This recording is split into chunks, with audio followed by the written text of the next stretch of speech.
Paul doesn't have a title, just explain, there is no title for this speech, so Paul is just impromptu speaking. So with his impromptu speech, please welcome up Paul M.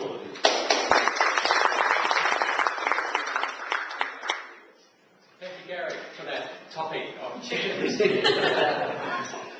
I have a bit of an interest in chickens. I have some friends who have a lot to do with them, and I haven't ever in my life lived in a house where we have chickens.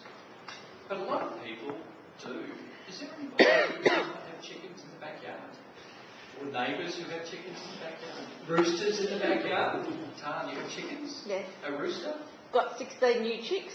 16 new chicks? Yeah, like they're 6 weeks old. Fantastic. They're at home. No, they're my neighbours. Okay. I don't look after them though.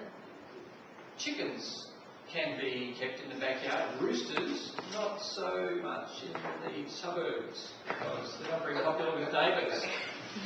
But I was talking to one of my friends one day and she had her mobile phone and she had filmed a chicken that she had at home. And she showed me caressing the chicken's neck, and the chicken had its eyes shut and it was just feeling those fingers caressing her neck. And my friend said she was purring. The chicken was purring. And I asked her if she wouldn't mind writing something for me, writing a few notes about her experiences with chickens, because she was telling me more about their behaviour, which really fascinated me. Because I have a blog. I started a blog back in December last year. Does anybody know what a blog is? It's an internet website where I can write articles and people can comment on them and all that type of thing. And since that discussion, I've had 3 guest posts because my friend said, look, she is really busy. She wanted to do something for me, but she said she couldn't do it at the time, but why don't I speak to a couple of other friends? So I eventually had 3 guest posts on my blog, which were to do with chickens. And the first one received an awful lot of responses. And it was from a friend named Chantal, who I know through other involvement with animals. And she never owned a chicken, or never had, I don't like using the word own, she never had a chicken at home either. But she's a primary school teacher.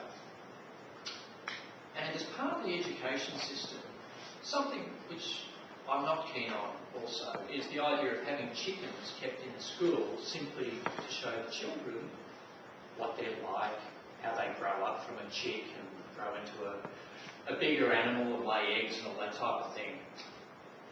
And this unfortunate chicken at the school that Chantal was teaching at, she christened Esther later, was abandoned at the school because she became ill.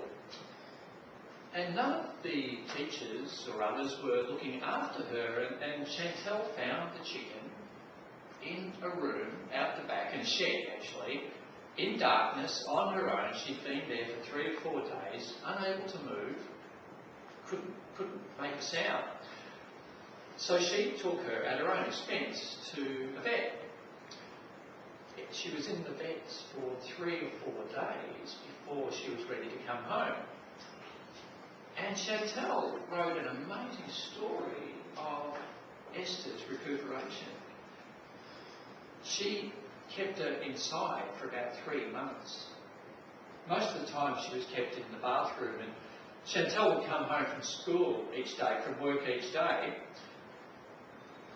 and she would nurse her and sit her on her lap and caress her and all that type of thing. Eventually, when Esther gained enough strength to stand on her own, she would wait for Chantal to come home, and she wouldn't eat. There was food out prepared for her. She wouldn't eat it until she saw Chantal and had her time sitting on her lap. An amazing story. And eventually, when she had become stronger and more robust, Chantal finally transferred her to an outdoor chicken coop. And Chantal has some dogs. And I love the part of the story where she tells us about a local fire brigade, which once a week tests the sirens. It's on the weekends at the family's home. And her dogs, who are real characters as well, when they would hear the siren go, they would start howling and join in with the ruckus. So you've got this siren going off and these dogs howling and barking. But Esther was not to be left out of it. She would start clucking and howling and join in as well. And she sent us a beautiful photo of the two dogs on the porch outside us from above. The two dogs, one's white and one's small and white, one's bigger and darker colours, and trailing along behind the three of them is Esther.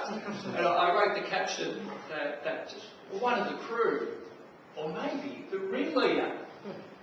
And the point is that chickens, like other animals, if you get to know them, have personalities. Other friends who wrote the other two articles for me spoke about this very fact that some are quiet and reserved and want to keep their own spot in the corner of the chicken coop, and others strut around as if they own the place, and they have followers and others who've shown them and all types of things.